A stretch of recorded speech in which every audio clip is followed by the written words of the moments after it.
boa noite. Que a paz do nosso Mestre Jesus esteja sempre em nossos corações. Hoje eu não escolhi um tema específico. Ele aborda todo o Evangelho.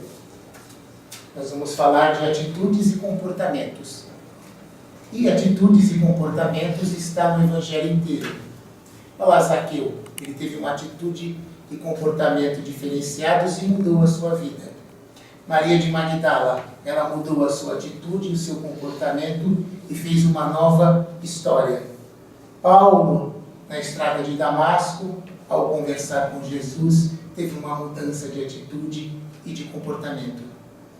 É um dos maiores pontos principais da doutrina, é a nossa questão de mudança de atitude e de comportamento, que está baseado na reforma íntima e que vai de encontro ao que Kardec coloca quando ele, numa passagem do Evangelho, ele diz que nós temos que trocar o homem velho que habita dentro de nós pelo homem novo.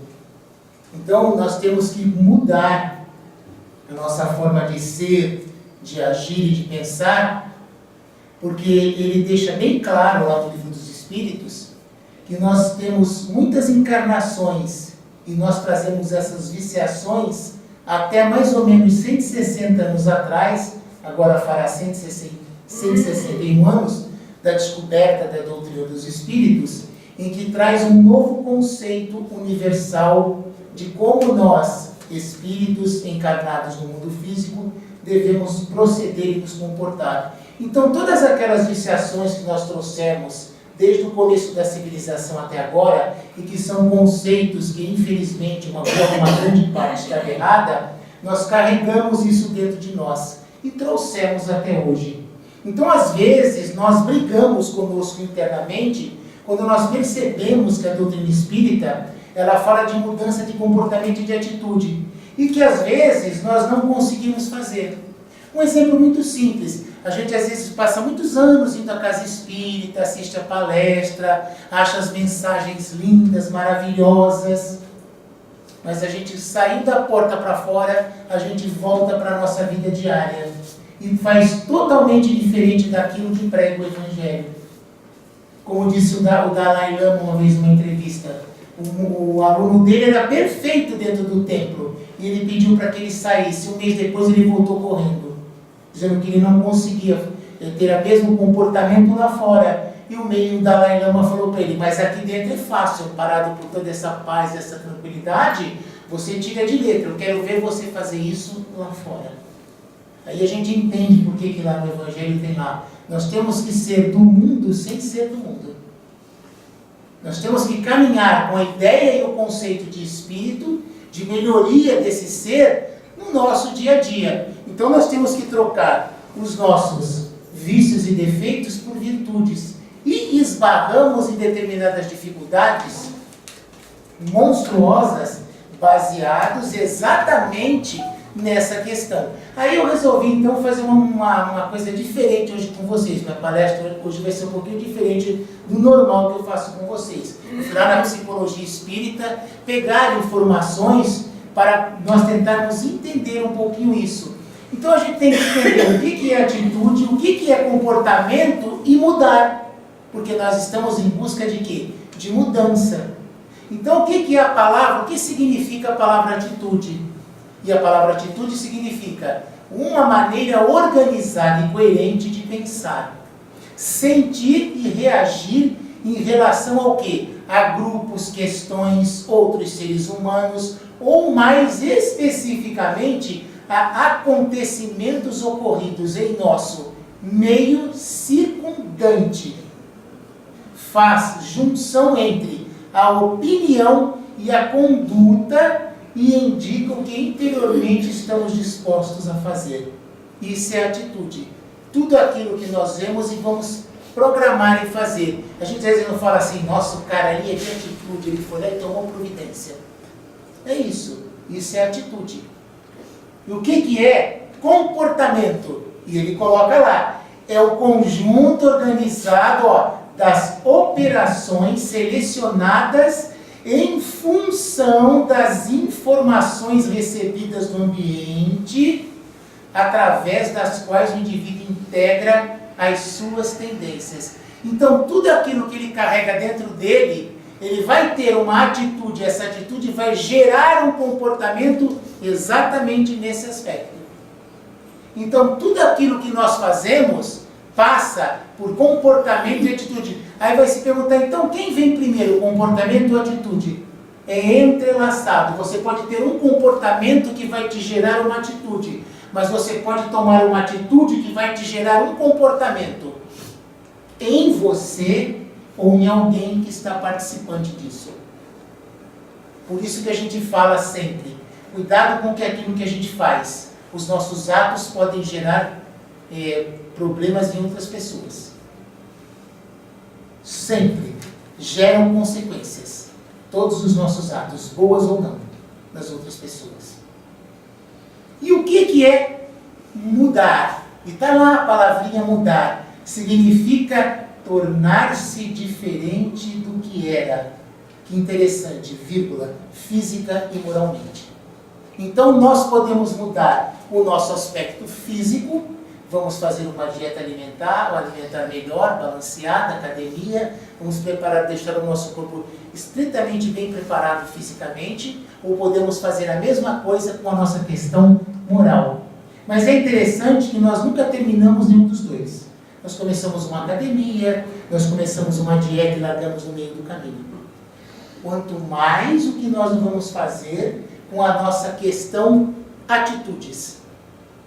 Como é que nós estamos na questão melhorar o nosso orgulho, a nossa vaidade, a nossa inveja, o nosso ciúme, a nossa maledicência lá fora. É uma ginástica também, mas é interessante, a gente quando fala nisso acha que é só do corpo físico. Mas nós estamos aqui não estritamente para a questão física, nós estamos aqui para mudar a nossa questão espiritual, que é a mais importante, porque esse corpo ele vai ficar aqui, porque hoje eu estou Sérgio, na próxima eu posso estar Mário, Maria, Josefa, Raimundo. Hoje nós estamos com esse nome nessa condição. Na outra, ela vai depender do que nós fazemos hoje para melhorarmos na outra. E às vezes a gente se esquece um pouco desse detalhe. A gente demora muito. Por que eu fiz uma vez aqui aquela brincadeirinha com vocês? Quanto tempo vocês levavam daqui até a casa de vocês, mantendo um pensamento vibratório lá em cima? Interessante é aquilo que a gente fala. Aqui é fácil, a influência de todos os espíritos, estamos todos num pensamento maravilhoso, a sintonia está elevadíssima. Mas é impressionante, a gente não consegue levar isso para fora, para o nosso dia a dia. Talvez seja por isso que nós encontremos essa dificuldade maior nessa questão de elaborar. Como é que nós podemos melhorar a nossa atitude, o nosso comportamento? Tratar efetivamente todas as pessoas, independente de ser da nossa família ou não, da mesma forma, com total igualdade. E a gente ainda não se apercebe dessas situações. É complexo essa questão de mudar. Por isso que eu fui lá em psicologia espírita buscar isso aqui. Eu tive que passar umas informações interessantes para vocês. Por quê? Porque mudar significa tornar-se diferente. Como é que a gente muda? Então eles colocam lá que existe uma coisa que o espírito carrega, que é a sua percepção. Porque nós somos energia. Habitando um corpo físico, a gente não entra às vezes em algum ambiente e não tem a percepção de, nossa, aquele ambiente ali está pesado, me deu dor de cabeça. E isso nós percebemos em tudo. Fulano me falou isso, mas é outra coisa. Eu senti. Nós somos assim. Está dentro do contexto, é perfeitamente normal. Aí ele diz lá, percepção.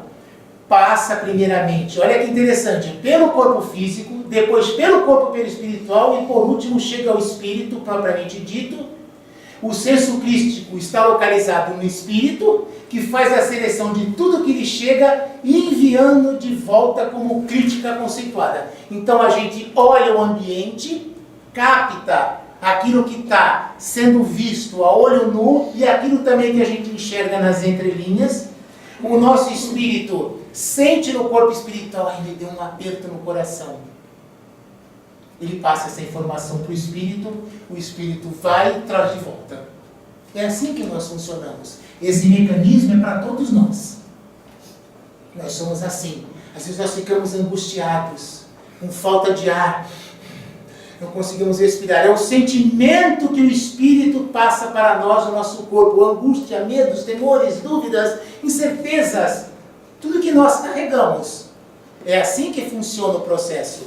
Então ele fala que isso aí é uma conceituação. Porque isso tudo vai gerar dentro desse conceito o quê? A nossa personalidade.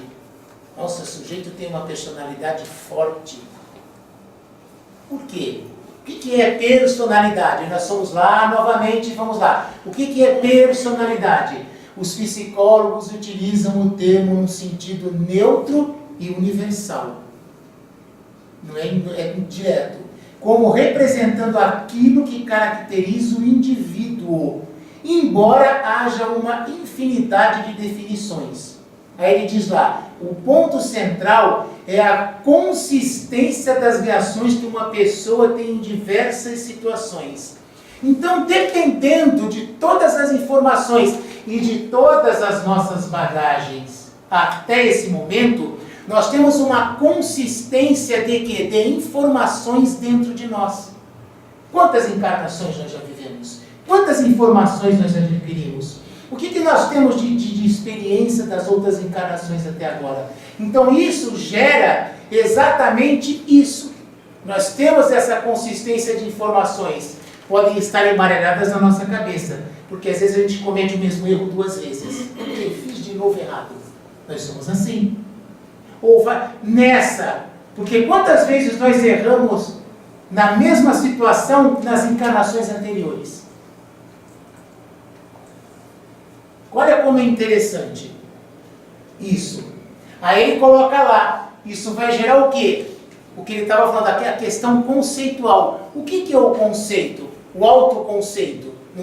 Aquilo que a gente formula de algo. Por exemplo, a gente pega uma palavra. O que quer dizer a palavra evangélico? Se você for ver o conceito da palavra evangélico, ela vai dizer que é todas as pessoas que leem o Evangelho de Jesus. Então, evangélico ou evangélico não significa estritamente uma religião específica. Porque quem lê o Evangelho de Jesus é evangélico. Eu sou evangélico, eu leio o Evangelho de Jesus. Esse é o conceito. Esse tipo de conceito que a gente faz. E nós fazemos isso por quê? Por causa desse autoconceito que nós carregamos dentro de nós. E o que é esse autoconceito? Lá na psicologia espírita está lá novamente. A maneira como vemos a nós mesmos está intimamente relacionada à noção de personalidade. Esse conceito vai gerar a nossa personalidade. Orgulhosa, humilde, renitente. Essa personalidade vai depender disso. Consciente ou não, cada um de nós tem uma imagem de si mesmo que influencia tudo o que dizemos ou fazemos ou percebemos ao mundo. São os nossos valores, as nossas crenças, a nossa habilidade de lidar com o mundo e os objetivos que temos em mente. Então, às vezes, a gente vai participar de uma reunião de alguma coisa e uma pessoa domina essa reunião, está dominado. As ideias são a deles, é o conceito dele, o cara tem uma personalidade estritamente forte. Você faz a reunião, mas no final prevalece a dele e vai ser feito do jeito dele. É isso. Isso é prejudicial na nossa caminhada. Nós temos que rever os nossos conceitos. Nós mesmos temos informação. Ih, lá vem fulano, vai querer mandar, pronto, vai desarmonizar o ambiente. Só ele agora sabe, vai ser só a ideia dele. Não é assim, gente? É. Como está intrinsecamente difícil, a gente tem tudo isso dentro de nós. Então a gente começa a entender por que é difícil mudar os nossos comportamentos. Complexo. Então o que acontece? Na maioria das vezes, as pessoas de uma forma bem diferente das que elas são, ou daquela como estas nos são, objetivamente apresentadas. Então, quando nós conhecemos alguém e ela é apresentada a nós, com o passar do tempo, nós vamos começando a perceber o que é esta pessoa. Porque nós vendemos o melhor de nós, a nossa melhor imagem. Nós escondemos dentro da personalidade. Nós criamos um estereótipo de alguma coisa que nós não somos. Nossa, que cara educadíssimo. Nossa, atencioso. Mas fora dali não é. Vende uma imagem. Porque nós vendemos algumas imagens nossas.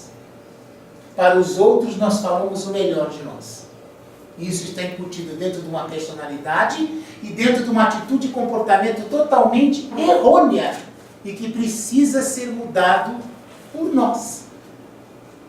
E aí então a gente talvez entenda por que a gente às vezes frequenta uma casa espírita, estuda, participa de estudo, de palestra, toma passe, vai lá embora, chega ali na esquina, se alguém esbarrar em nós, a gente olha feio. Se pisar no nosso pé, piorou. Às vezes nós estamos de mau humor, às vezes nós estamos de bom humor, às vezes a gente xinga, às vezes a gente trata que é uma doçura. Por quê? Nós somos um ser complexo dentro disso aqui que ele coloca. E essa atitude nossa, ela é feita em 3 componentes. São 3 componentes básicos que formam as nossas atitudes. Olha que interessante. O primeiro, componente cognitivo, que são os nossos pensamentos e crenças. Aí a gente vai começar a entender aquilo que eu estava falando. Você gosta de A e você gosta de B. A, B, A, e fica a discussão. Por quê? Você acredita na tua crença, no que você tem de bagagem espiritual. Você vai dizer, você vai morrer de falar para mim, eu vou continuar com a mesma opinião. Nós somos assim. Nós não mudamos, nós vamos para o bate-boca. Política principalmente, futebol, religião. Não é isso, porque essas religiões é isso, é aquilo. Não, porque a sua é assada. E assim nós vamos. Nós mantemos a nossa opinião. Isso é uma atitude cognitiva. 2, componente afetivo, que são os nossos sentimentos e emoções. Olha que interessante, você está pegando o primeiro que eu falei e vai juntar com o segundo, sentimentos e emoções. Dependendo do nosso sentimento e da nossa emoção naquele momento, nós soltamos até um belo palavrão para o sujeito. Vai! Quando a gente cansa da discussão. Nós somos assim. Está dentro da nossa personalidade, dessa construção de personalidade do espírito. E por último, o componente comportamental, que são as nossas tendências para reagir. Bateu, levou. Se alguém fala alguma coisa que a gente não gosta, a nossa personalidade aflora e a gente fala, tá falando por quê do meu irmão? Principalmente se for da família. O teu irmão pode não prestar, te passar até para trás, mas se você vê alguém falando mal dele, você está falando mal do meu irmão por quê? É o nosso comportamento. Quando na verdade ele deveria ser modificado. Por quê? Nós deveríamos ter uma questão de valores de que, independentemente de ele ser um familiar seu e ele é errado, você não deveria acolher a situação dele. Independente dele estar sendo criticado por uma atitude errônea. Olha como é complexo mudar, porque o nosso primeiro ato personalístico é a defesa da pessoa, mesmo que ela esteja errada. Isso depõe contra nós. Complica a nossa caminhada. Por que há uns anos atrás a Federação Espírita criou a reforma íntima? Tinha livros ao monte de reforma íntima. Então, quando tinha grupos de estudo, a primeira meia hora tinha que ser reforma íntima. E depois a outra hora tinha que ser estudo. E o que aconteceu? Deu besteira. Por quê? Porque você quis impor a força, quis uma reforma íntima, quando uma reforma íntima ela não pode ser colocada na força. Você pode passar dados, informações, como eu estou fazendo agora, mas você digerir essa ideia e querer fazer uma mudança de atitude de comportamento sua, é lá fora, é seu, é pessoal, é íntimo, é intransferível. É intransferível, é só seu. Ninguém vai fazer você mudar. As pessoas podem te dar informações, você não aceitar, entrar por aqui e sair por aqui. Que era o que acontecia nos estudos, nos anos 90. Porque a ficha tem que cair, isso tem que acontecer de uma forma muito natural. Entendimento tem que ser a base de estudo, de leitura. Senão nós não vamos conseguir. Aí ele põe lá uma questão, então como é que é essa formação das atitudes e dos comportamentos? Ele coloca uns itens muito interessantes nessa brincadeira. Ele diz assim, são 4 itens. O primeiro, pelo resultado da nossa própria experiência. Tudo aquilo que nós temos de bagagem vai formar essa atitude e esse comportamento. 2, nossas tendências e os nossos preconceitos perceptivos. Todos eles. Olha as questões preconceituosas que existem hoje aí. Pessoas defendem um lado, pessoas defendem o outro. E essa discussão nunca tem fim. Vai longe, fazem programas de televisão, discutem, e ninguém chega a lugar nenhum. Não há um bom senso ainda. Nossas observações das reações de uma outra pessoa a uma situação específica. Nós observamos o outro em determinados momentos, está dentro do nosso histórico de vida, e aquilo que é bom a gente leva, e aquilo que é ruim a gente toma como exemplo.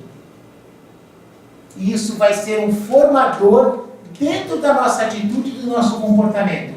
Então alguém chega para você e diz que passou pela experiência das drogas, se drogou, passou mal, chegou no fundo do poço e conseguiu sair. Ele vai adquirir essa informação, vai usar tudo isso que nós falamos até agora aqui, e olha que interessante, ele vai aceitar ou não. Por quê? Porque você não pode impedir o livre-arbítrio dele achar se ele deve ou não deve passar por aquilo. Independente se o resultado que ele está vendo seja negativo. Ele pode querer passar por aquilo. Não deveria estar carregado de informações. Olha como é interessante. Ele não quis seguir um lado legal, ele preferiu ir outro. Imagine a gente trabalhando isso no dia a dia, tentar fazer alguma atitude de mudança. Olha como ele é complexa. Aí nós entramos na questão da doutrina espírita, que nos reporta onde? Ao nosso automatismo ao longo das nossas várias encarnações. Então, tudo aquilo que nós trazemos de informação forma esse corpo. O que o Sérgio pensa, o que vocês pensam, está baseado na encarnação que vocês tiveram até a presente data e está baseado na educação familiar que vocês tiveram no decorrer dessas informações. Nós não podemos deixar raízes de fora. Uma pessoa que mora num outro estado, ele pode ter conceitos espíritas, porque existem federações de centros espíritas num outro estado, lá no Belém do Pará, por exemplo. Ele vai ter essa mesma informação que nós. Mas tem que ver o estado que ele mora, a região que ele mora, a educação cultural que ele teve, pode fazer com que este processo seja maior ou menor em questão de informações e de aprendizado. Por quê? Ele carrega uma bagagem cultural de herança familiar. Ele tem pensamentos diferentes em relação à cor, em relação à homossexualidade, à eutanásia, à pena de morte. Existem conceitos diferentes se você for de um estado para o outro. Independente do espiritismo circular em todos os estados do Brasil. Por quê? Porque está dentro da opinião e da individualidade de cada um. E isso gera muitas diferenças. Então, o que a doutrina espírita coloca melhor nesse aspecto? Ela diz o seguinte, aí já é Kardec. Como a atitude ou uma intenção de se comportar de uma certa maneira, a intenção pode ou não ser consumada, dependendo da situação ou das circunstâncias. Mudanças nas atitudes de uma pessoa podem demorar muito para causar mudanças de comportamento que, em alguns casos, podem nem chegar a ocorrer. No meio espírita, Disse que não há no umbral há uma multidão de espíritos de boa intenção.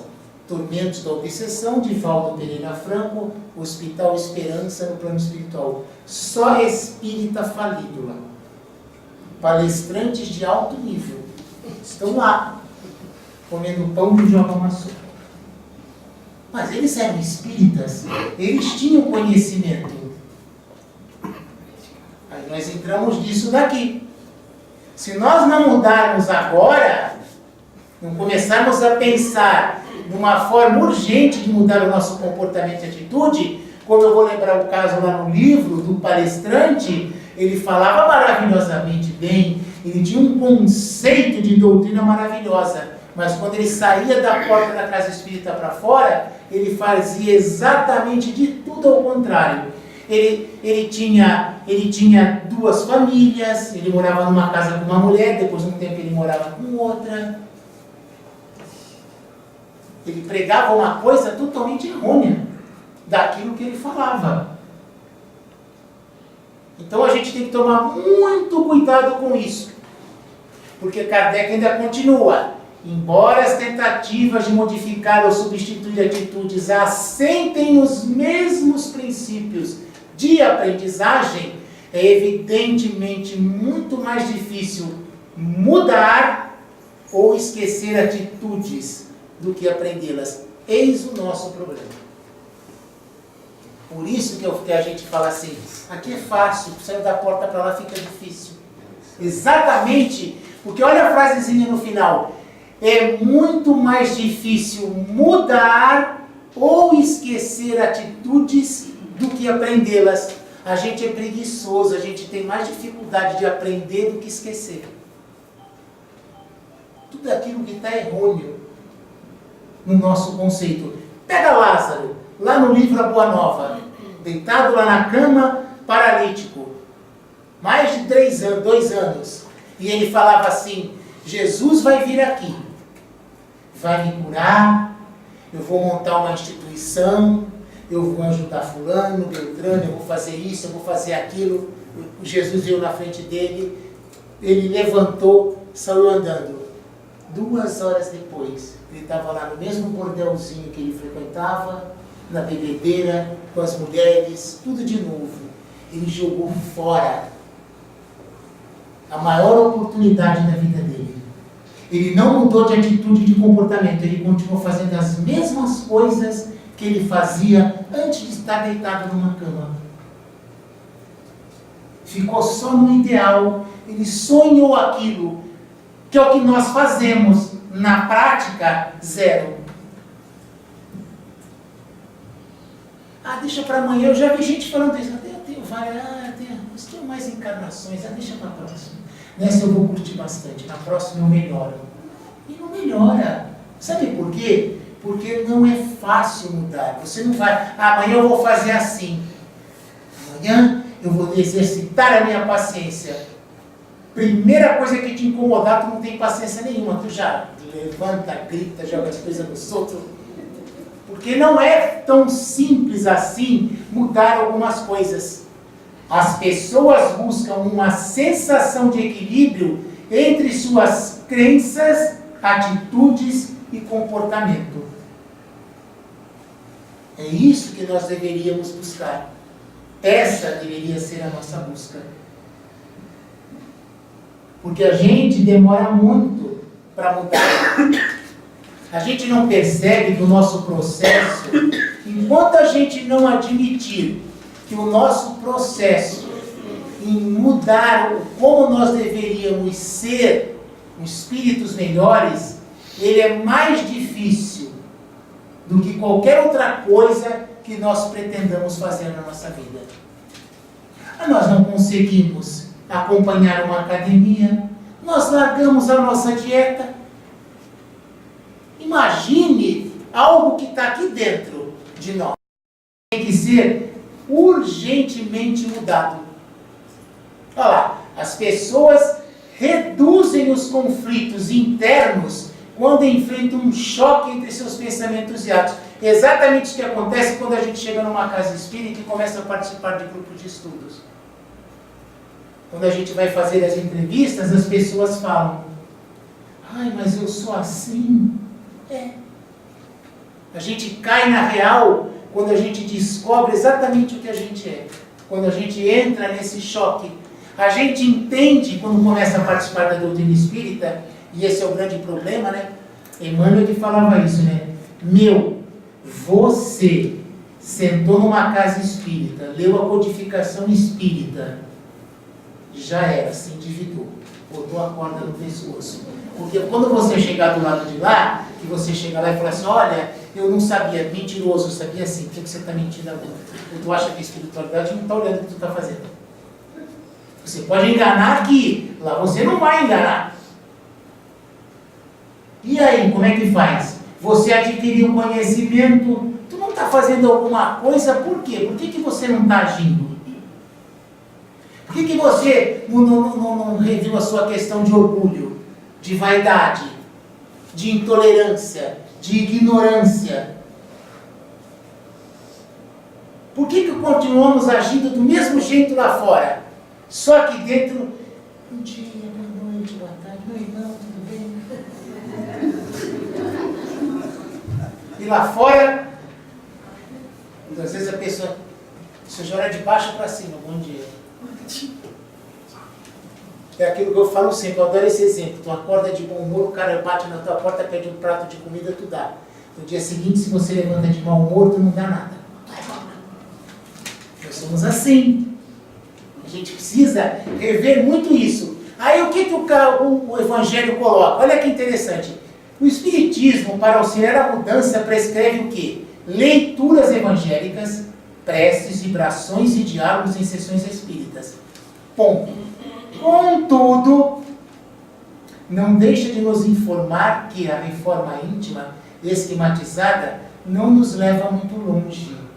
Importa, olha, agora é o melhor, importa desenvolver o espírito, fazê-lo crescer em conhecimento moral.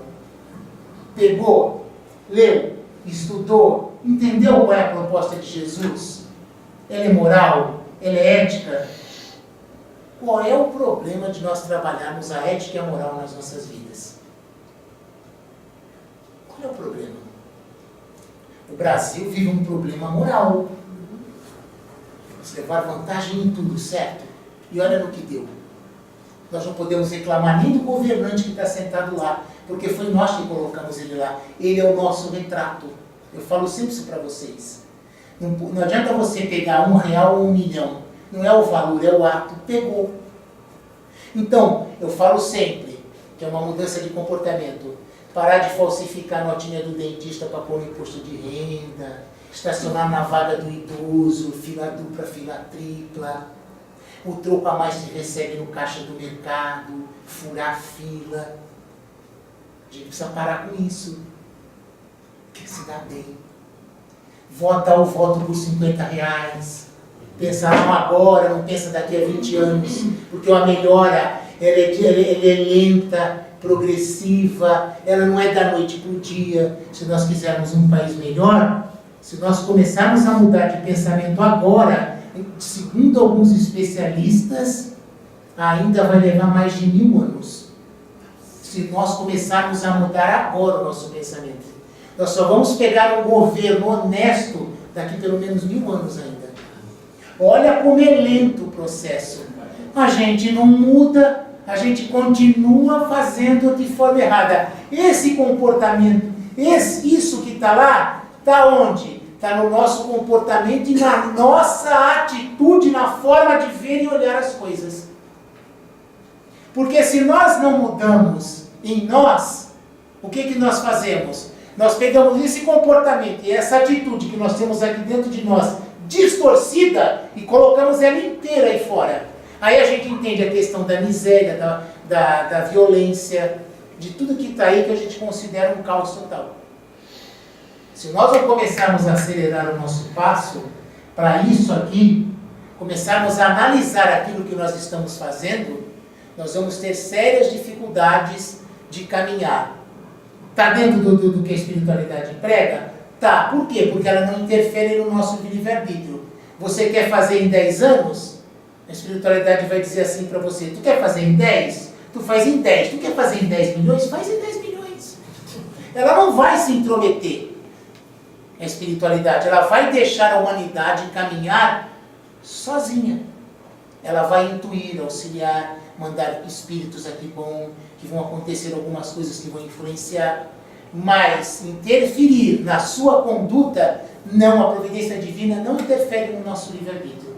Por quê? Porque é responsável, porque ficaria muito fácil passar a mão na cabecinha. O que a espiritualidade quer de nós? Que você crie responsabilidade sociopolítica e econômica. Entenda que você faz parte de uma sociedade, que você está entre várias pessoas, que todos nós estamos aqui para trocar ideias e informações e que todos nós temos um único e mesmo objetivo: caminhar para a espiritualidade maior. Como é que se faz isso? Mudando o nosso comportamento e a nossa atitude. Muito obrigado.